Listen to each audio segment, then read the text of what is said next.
Welcome to Fenner Dunlop Conveyor Belting. We are in Drachten, the Netherlands, our European head office and manufacturing plant. My name is Kerstin de Haan and I would like to show you how we make best-class conveyors.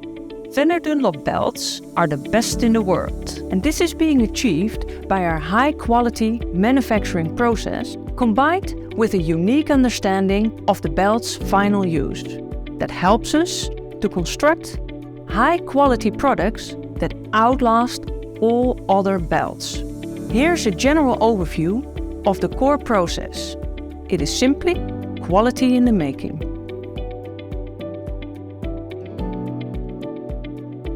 It all starts with the mixing department, where raw materials are hand-selected to computerized formula. Each belt has a specific recipe. The chemicals are carefully weighted and measured out. Necessary oils and carbon black are added automatically inside the machine to form a base mixture. We fully support the objectives of REACH, which protects human health and the environment from the risks that can be posed by chemicals.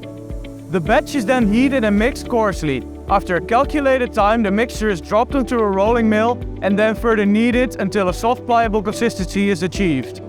When complete, it's hung like drapes to cool down and a soap-like solution is applied to prevent the surfaces from sticking to each other. Each batch is labeled and a sample is sent to the laboratory for testing. My name is Dien Damstra and I'm a compound material developer and process engineer. My job is to ensure the development of high-quality conveyor belts and make sure the production process runs smoothly. Our laboratory is where Dunlop's high standards can be seen in practice, as every batch produced is tested.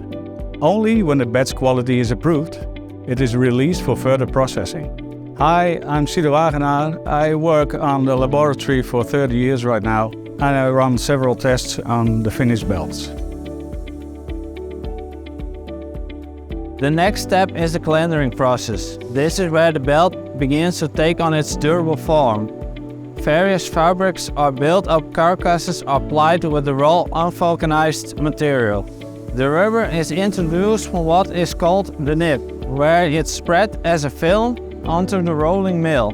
This layering process can happen several times, depending on the construction of the final products.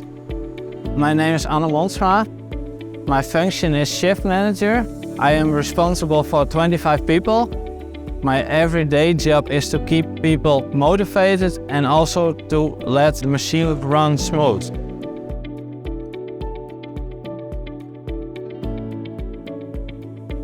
Once the chosen specification is achieved, the calendared belt moves forward onto the stationary presses or onto a rotocube press. My name is Marco Vos. I am the press operator in the production plant. The belt is pulled into the press from one side under tension and temperature 115 degrees. The pressure of up to 200 bar is then applied. After this process, each section of the belt is finally vulcanized. Every manufactured belt moves onto quality control, where every meter is inspected before finally heading out to dispatch on a customer. Even at this stage, a guarantee of quality is maintained, as samples of the completed belt are often taken again for further tolerance and durability testing. We run all kinds of tests, like ozone resistant, heat resistant, cold resistant, oil abrasion, tear and rip. Our lab is a truly fascinating place. From the compound development through the production process and final dispatch, we ensure that Fenner Dunlop remains the world #1 partner in conveyor belting. At Fenner Dunlop, we are proud of the people and the production experience, like no other belt manufacturer. But it is the quality that is a key ingredient to our products.